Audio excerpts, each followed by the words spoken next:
سابق وزیر خارجہ شاہ محمود قریشی اس وقت اسلام آباد میں نیوز کانفرنس کر رہے ہیں۔ اس ملک میں جو اس قوم کی خواہش ہے عرصہ دراز سے کہ اس کرپشن کے کینسر سے پاکستان کی جان چھڑوائی جائے، انہوں نے اس کو نیب لا کی امینڈمنٹس میں دفن کر دیا ہے۔ در حقیقت اگر میں یہ کہوں کہ انہوں نے اپنے آپ کو NRO 2 دیا ہے تو یہ غلط نہ ہوگا۔ آپ کو یاد ہوگا کہ جب ہم فیٹف کی لیجسلیشن کر رہے تھے تو اپوزیشن کے ساتھ اسپیکر صاحب کی ریزیڈنس پر، اسد کیسر صاحب کی ریزیڈنس پر ہمارے مذاکرات ہوئے۔ پی ٹی آئی کی ٹیم کی میں صدارت کر رہا تھا، مسلم لیگ نون سے شاہد خاقان عباسی صاحب بھی تھے اور خواجہ آصف صاحب بھی تھے، پیپلز پارٹی سے شہری رحمان صاحبہ بھی تھی، فاروق نائک صاحب بھی تھے سینیٹر صاحب، اور بات ہونی تھی فیٹف کی لیجسلیشن جو کہ قومی ضرورت تھی۔ وہاں انہوں نے ہمیں ایک مسودہ ہاتھ پہ تھما دیا اور وہ تھی وہ ترامیم جو یہ دونوں جماعتیں مسلم لیگ نون اور پیپلز پارٹی چاہتی تھی نیب لا میں۔ مجھے یاد پڑتا ہے کہ کوئی تقریباً 34-35 ترامیم انہوں نے تب پیش کی تھی اور شرط عائد کی تھی کہ آپ اس پہ پیش رفت کریں، اس پہ ہمارے سے معاہدہ کریں تو پھر فیٹف کی لیجسلیشن پر ہم تعاون بھی کریں گے اور آپ سے گفتگو بھی کریں گے۔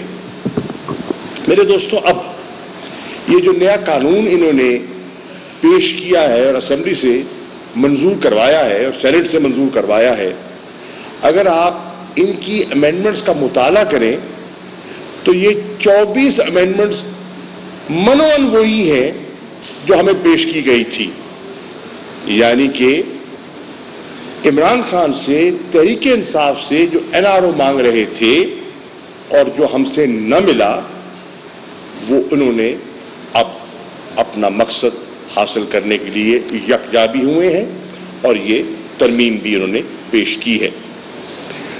اس کے بینیفیشری کون ہیں؟ تحریک انصاف کی رائے میں ان ترامیم کی بینیفیشری ایک ایلیٹ کلاس ہے جس نے ملک کو بے دردی سے لوٹا ہے، منی لانڈرنگ کے ذریعے پیسے باہر منتقل کیے ہیں، انہوں نے اپنے مفادات کو محفوظ کیا ہے اور امپورٹنٹ پولیٹیکل پرسنالٹیز ہیں جو اس ترمیم سے مستفید ہوں گی۔ جو نیب لا میں امینڈمنٹس کی ہیں، NAO امینڈمنٹ بل 2022، اگر آپ اس کو دیکھیں تو اس نے، میں پہلے عرض کر چکا کہ anti corruption drive against the high and mighty, اس کو محفوظ کیا ہے۔ آبجیکٹو تھا to protect important political personalities of PPP and the high and mighty, وہ اب ابو ہو گئے، سب اس شکنجے سے آزاد ہو گئے۔ انہوں نے جو ترامیم کی ہیں میری نظر میں they are not in consonance with United Nations Convention against Corruption۔ United nations نے ایک معیار سیٹ کیا ہوا ہے، یہ ان سے مطابقت نہیں رکھتی، اور جو فیٹف کی ریکمنڈیشنز ہیں یہ ان سے بھی مطابقت نہیں رکھتی۔ اسی طرح میں سمجھتا ہوں کہ انہوں نے اپنا آبجیکٹو حاصل کرنے کی کوشش کی ہے۔ تحریک انصاف کی یہ خواہش بھی ہے اور استطاع بھی ہے کہ سپریم کورٹ آف پاکستان کو از خود سو موٹو نوٹس لینا چاہیے، اور یہ میں اس حوالے سے کہہ رہا ہوں کہ اسفندیار ولی کیس میں سپریم کورٹ یہ کہہ چکی ہے کہ اگر نیشنل اکاؤنٹیبلٹی آرڈیننس میں کوئی ترامیم کی جاتی ہیں تو وہ سپریم کورٹ کو رپورٹ کی جائیں، ان کی نظر سے گزریں، تاکہ ایک ویسٹرن انٹرسٹ جو ہے اپنے مفاد کے لیے قانون سازی نہ کرے۔ یہ قانون سازی ایک ویسٹرن انٹرسٹ نے فقط اپنے مفاد کے لیے کی ہے۔ اب تحریک انصاف کا ریئیکشن کیا ہے اس نیب لا کی امینڈمنٹس پر؟ میرا پہلا نقطہ ہے کہ اس سے نیب کا جو لا ہے اور جو نیب کا محکمہ ہے پریکٹیکلی ڈس فنکشنل ہو گیا ہے، بے معنی ہو گیا۔ نیب کے ادارے کو جو قانونی یا اسٹیچوٹری پروٹیکشن تھی، انڈیپینڈنس تھی، آج وہ کمپرومائز ہو گئی ہے اور اب وہ فیڈرل گورنمنٹ کے تابع ہو گیا ہے۔ تیسری چیز جو عرض کرنا چاہوں گا، انہوں نے انفیکٹ نیب کو اینٹی کرپشن ڈپارٹمنٹ پنجاب بنانے کی کوشش کی ہے یا FIA بنانے کی کوشش کی ہے، جو سرکاری حکومت کے تابع ہوتے ہیں، پنجاب حکومت کے تابع ہیں۔ وہی سوچ کار فرما ہے اور آپ کو اس ترمیم میں اس کی جھلک نظر آتی ہے۔ اسی طرح میری رائے میں جو نیب کے کیسز تھے انڈر ٹرائل، اس ترمیم کے بعد، اس قانون سازی کے بعد they will be affected. Almost all cases will be affected. ان میں سے 80% کیس منتقل ہو جائیں گے نیب کورٹ سے دیگر کورٹس کی طرف، جو کہ ان کی مراد تھی، اور کچھ کیسز جو ہیں وہ واپس منتقل کر دیے جائیں گے نیب کو۔ یہ ان کا آبجیکٹو تھا۔ اسی طرح آپ دیکھیں کہ انہوں نے امینڈمنٹ کی ہے کچھ ایسے سیکشنز میں جو ڈیل کرتے ہیں بینک ٹرانزیکشنز کے ساتھ۔ سیکشن 9 سب سیکشن A5 کا ڈائریکٹ بینیفیشری جو ہے وہ ہمارا وزیر اعظم ہے شہباز شریف صاحب، ڈائریکٹ بینیفیشری ہوں گے اس امینڈمنٹ کے۔ 9 سب سیکشن A5۔ اسی طرح جو ترمیم کی گئی ہے سیکشن 14 میں، اس کے ڈائریکٹ بینیفیشری ہوں گے جناب نواز شریف صاحب، کیونکہ اس میں جو منی ٹریل کی رسپانسبلٹی ہے جو کہ اکیوز کو دینی ہوتی تھی، وہ اب ختم کر دی گئی ہے۔ تو یہ کلیئر آپ کو دکھائی دے رہا ہے کہ یہ ترمیم کن کو بینیفٹ کرنے کے لیے اور کن کی خواہش کے مطابق کی گئی ہے۔ آگے چلیے، 7واں نقطہ میرا ہے کہ انہوں نے جو بے نامی ہے اس کی ڈیفینیشن میں تبدیلی لے آئے ہیں، اور اس سے بھی وہ کیسز متاثر ہونے کے امکانات اب ہیں۔ اگلی بات جو میں کہنا چاہوں گا، جو ایویڈنس ایکوائر کی جاتی تھی باہر سے، وہ اب نیب کے کیسز کے لیے کارآمد نہیں ہوگی۔ اس کے بینیفیشری کون ہوں گے؟ ایک بلینکٹ کور دیا گیا ہے، جتنے منی لانڈرنگ کیسز ہیں اور ایسٹس ابراڈ جس کا کوئی منی ٹریل نہیں دے سکتے، ان کیسز کو متاثر کیا گیا ہے اس ترمیم کے ذریعے۔ اسی طرح جو انہوں نے پروویژن تھی ایک inquiry on illegal issuance of S R Os کے ذریعے بھی تو لوگوں نے بہت فائدے اٹھائے۔ اب انہوں نے اس ترمیم کے تحت چاہے بدنیتی پہ بھی کیوں نہ ہو مبنی SRO، انہوں نے کہا ہے کہ اٹ از اینالڈ، اس کو ختم کر دیا ہے۔ اس کے ساتھ ساتھ جو چیئرمین نیب کا اختیار تھا گرفتاری کا، انہوں نے ایسی شرائط اور ایسی پری کنڈیشنز عائد کر دی ہیں کہ چیئرمین پریکٹیکلی بے اختیار ہو گیا ہے کسی کو گرفتار کرنے میں، اب اس کے پاس وہ اختیار نہیں رہا۔ And this will directly benefit the rich corrupt class of this country. اسی طرح آپ دیکھیں کہ جو اگر کوئی ڈیفیکلٹیز آتی تھی یا آ سکتی ہیں قانون میں، اگر کوئی نوک پلک درست کرنی ہے تو اس کا اختیار جو پہلے صدر کے پاس تھا وہ صدر پاکستان سے لے کر انہوں نے فیڈرل گورنمنٹ کو دے دیا ہے، اور فیڈرل گورنمنٹ اپنی ہے۔ تو اس سے بھی آپ کو اندازہ ہو سکتا ہے کہ سوچ کار فرما پیچھے کیا ہے۔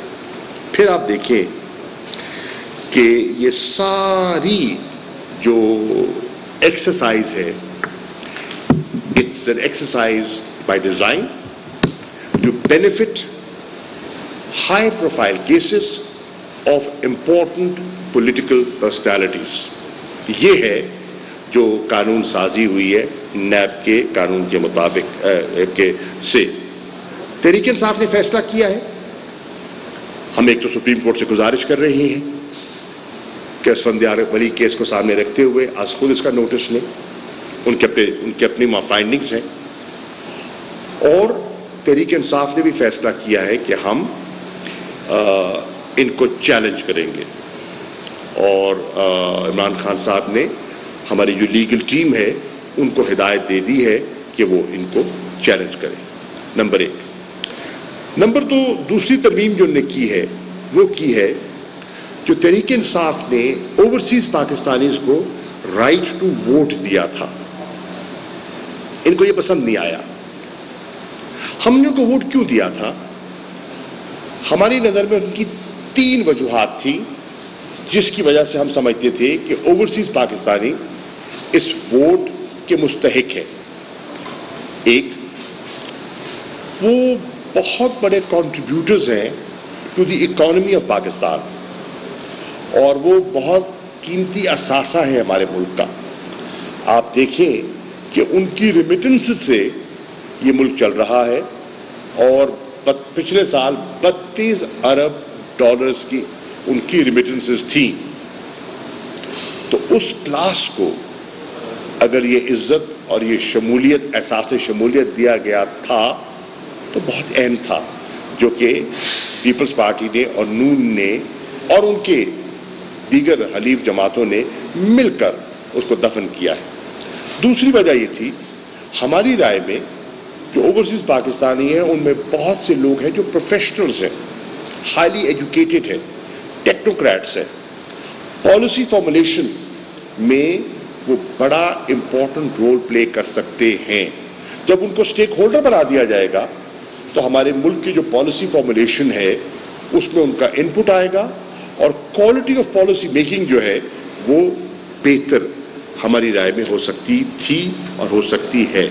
اور تیسری چیز جو میری نظر میں اہم ہے اور جس کی وجہ سے ہم نے یہ ان کو رائٹ دیا تھا پی ٹی آئی نے، تو یہ ہے کہ ایک نسل تو یہاں سے منتقل ہو گئی باہر، برطانیہ چلی گئی، امریکہ چلی گئی، آسٹریلیا چلی گئی، کینیڈا چلی گئی، اب وہ وہاں کے سٹیزن بن گئے، وہاں رہ رہے ہیں، ان کے بچوں نے وہاں جنم لیا، ان کی تعلیم وہاں سے، ان کی پرورش وہاں، ان کی ملازمتیں وہاں، ان کا کاروبار وہاں، ان کا پاکستان آنا جانا محدود۔ جو یہاں پلے بڑے ہیں ان کا ایک لنکیج اور ہے، جو ان کے والدین کی نسل ہے۔ جو اگلی نسل ہے، مجھے یہ ڈر تھا اور ہے، اور میں نے ایز اے وزیر خارجہ جب میں باہر جاتا تھا اور اوورسیز پاکستانی سے انٹریکٹ کرتا تھا تو میری اس پر ایک نظر ہوتی تھی کہ نیکسٹ جنریشن کی دلچسپی اس ملک پہ کیسے برقرار رکھی جائے۔ انہوں نے تو یہاں نہیں آنا، ان کو تو نہ نوکری چاہیے، نہ یہاں ان کو کوئی اثاثے ہیں جن کے لیے انہوں نے آنا ہے. انہوں نے اپنا فیوچر وہاں بنا لیا، and rightly so, and we wish them good luck. ان کا لنک کیسے ہو؟ اگر ہم ان کو یہ رائٹ ٹو ووٹ دے دیتے ہیں تو ان کا ایک جذباتی، نفسیاتی، ایک ایموشنل لنک بن جائے گا اور ہمارا ان کے ساتھ تعلق برقرار رہے گا. بدقسمتی سے انہوں نے اس سوچ کو دفن کیا ہے، اور اس لیے کیا ہے کہ پیپلز پارٹی اور نون لیگ کی رائے میں وہ اوورسیز پاکستانیز کی واضح اکثریت، ان کی رائے میں ان کا جھکاؤ تحریک انصاف کی طرف ہے. بھئی آپ تحریک انصاف کو مت دیکھیے، ہو سکتا ہے وہ آپ کی پالیسی پسند کر لیں، وہ تو انڈیپینڈنٹ مائنڈڈ لوگ ہیں، وہ تو خود مختار لوگ ہیں، وہ کوئی تابع نہیں ہے. ہم ان کو ڈائریکٹ بینیفٹ نہیں دے سکتے. آپ کی کوئی چیز اچھی لگی وہ آپ کے ساتھ ہو سکتے ہیں، لیکن اس شک پر کہ ان کی میجورٹی اور اوور ویلمنگ میجورٹی کا جو رجحان ہے وہ پی ٹی آئی کی طرف ہے، انہوں نے سب کا حق مار لیا. ان کا حق بھی مار لیا جو ذہنی طور پر ان کی طرف مائل تھے، نون کی طرف یا پیپلز پارٹی کی طرف. وہ اقلیت میں تھے لیکن تھے اور ہیں. تو یہ دوسری چیز، ہم اس کو بھی چیلنج کرنے کا ارادہ رکھتے ہیں. تیسری چیز جو انہوں نے قانون سازی میں حذف کی ہے وہ ہے introduction of electronic voting machines. یہ ہم کیوں لے کر آئے؟ اس کی پیچھے سوچ کار فرما کیا تھی؟ میرے بھائی، یہ introduction was in line with the recommendation of the Judicial Commission جو ہماری درخواست پر قائم ہوا اور جس کی سربراہی جسٹس ناصر الملک صاحب نے کی. اس جوڈیشل کمیشن نے جب پورا ہمارے اعتراضات سنے اور لوگوں کی انہوں نے رائے لی، ایکسپرٹ سے اوپینین لی، انہوں نے اپنی ریکمنڈیشنز مرتب کی اور ریکمنڈیشنز بھجوائیں قانون سازی کے لیے کہ یہ چیز اگر آپ کر لیں، یہ قوانین، یہ رولز اگر آپ ان میں ترمیم کر لیں تو الیکشنز پہلے سے بہتر کرائے جا سکتے ہیں اور شفاف ہو سکتے ہیں. انہوں نے اسٹڈی کیا کیسز کو، اور کیسز جب آپ اسٹڈی کرتے ہیں اور الیکشن پٹیشنز جو لوگ معترض ہوتے ہیں اور جن کو جو اگریوڈ ہوتے ہیں، جب ان کی کیسز دیکھے تو میجورٹی آف دی پٹیشنز وہ تھی جن کی شکایت تھی پولنگ کا جب وقت ختم ہو جاتا ہے اور ریٹرننگ آفیسر تب جب بیگز پہنچتے ہیں اور وہ جو وہاں سے ایک دوبارہ کاؤنٹ ہوتا ہے، اس دوران گڑبڑ کہ انہوں نے دیکھا بہت سی شکایات آئی. مثال کے طور پر ابھی نون بھی تو شکایت کر رہی تھی نا، ڈسکا کا وہ حوالہ دیتے ہیں کہ ڈسکا میں یہ ہوا. اوکے، تو اس کا حل ہم نے پیش کیا تھا اور وہ پٹیشنز کیا بتاتی تھی کہ کس طرح پولنگ بیگز ٹیمپر ہوتے ہیں، کس طرح پولنگ بیگز جب ان کو مطالعہ کیا گیا ان کی سیلز ٹوٹی ہوئی تھی، کس طرح جو ان کے فارم 14 فارم 15 کے جو پروسیجرز ہیں ان کو فالو نہیں کیا گیا، بیگز میں سے ردی برآمد ہوئی، کس طرح بیگز کو محفوظ رکھنے کا کوئی پراپر انتظام نہیں تھا. تو ان سب قباحتوں کو دیکھتے ہوئے ہم نے ایک ایسی چیز انٹروڈیوس کرائی جس سے تحریک انصاف کی رائے میں شفافیت بڑھتی ہے، ٹرانسپیرنسی بڑھتی ہے اور شکایات جو ہیں وہ الیکشن کی دھاندلی کی وہ کم ہوتی ہیں، اور یہ ہم نے رائج کرائی. اب کہا گیا، دلیل دی گئی کہ جناب یہ تو قابل عمل نہیں ہے، ہمارے ملک کی آبادی جو ہے اس کی بہت بڑا حصہ جو ہے وہ ناخواندہ ہے.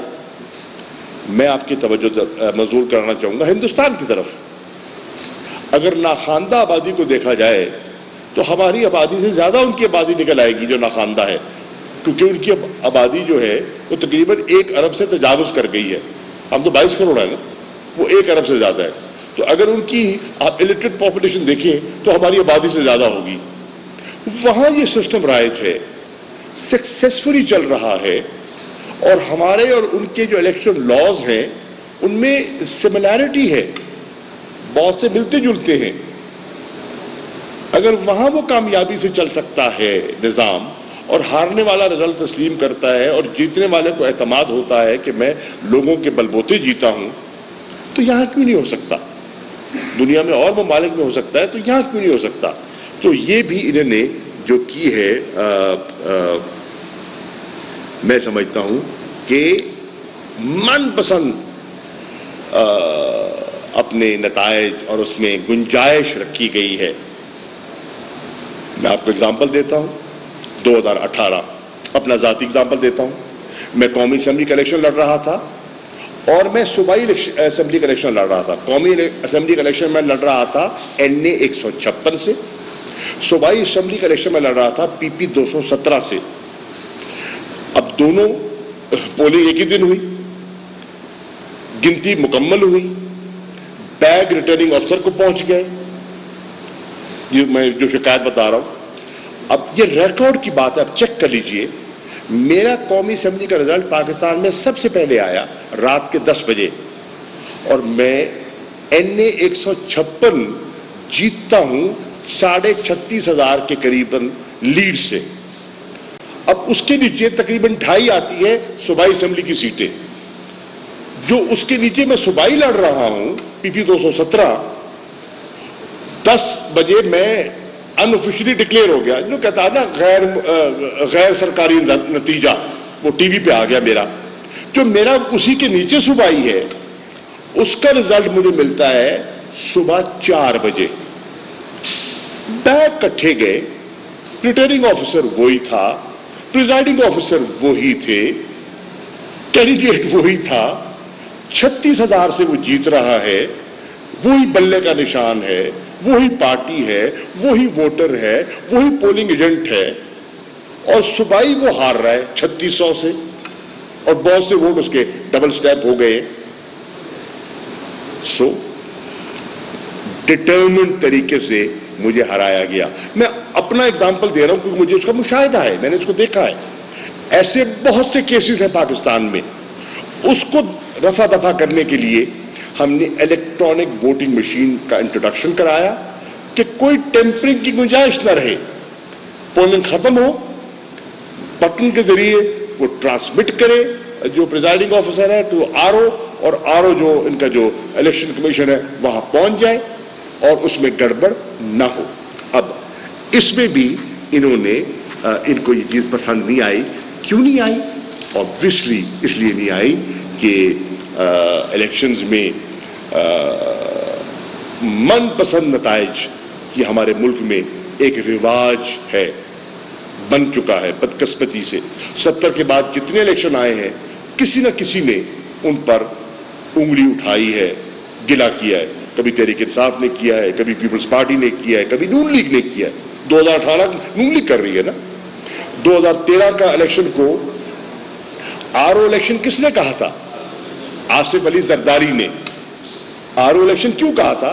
Because of this. یہ جو 5 بجے سے لے کے اور صبح RO تک جو اندر معاملات ہوئے تھے ان کو انہوں نے کہا RO الیکشن. 13 والے کو, 18 والے کو نواز شریف کہتے ہیں کہ ٹھیک نہیں تھا جی, 13 والے پہ ہم رو رہے تھے اور جوڈیشل کمیشن گئے تھے. تو ان سب کا بیٹھ کر ہم نے ایک حل تلاش کیا تھا, اس کو بھی انہوں نے ایک طرف کر دیا. کیونکہ بدقسمتی سے مجھے کہنے کی اجازت دیجیے کہ دیر آر ایلیمنٹس اس ملک میں جو نتائج اپنی پسند کے چاہتے ہیں, اور جب تک عوام کے فیصلے قبول نہیں کیے جائیں گے ملک جو ہے وہ سیاسی طور پر مستحکم نہیں ہوگا. اور آخری پوائنٹ, وکلا ایک باشعور طبقہ, لا نوئنگ, آئین کو سمجھنے والے, اور ہمیشہ نیب قانون میں ترمیم پر سپریم کورٹ کو از خود نوٹس لینا چاہیے. سابق وزیر خارجہ رہنما PTI شاہ محمود قریشی اسلام آباد میں نیوز کانفرنس کر رہے تھے.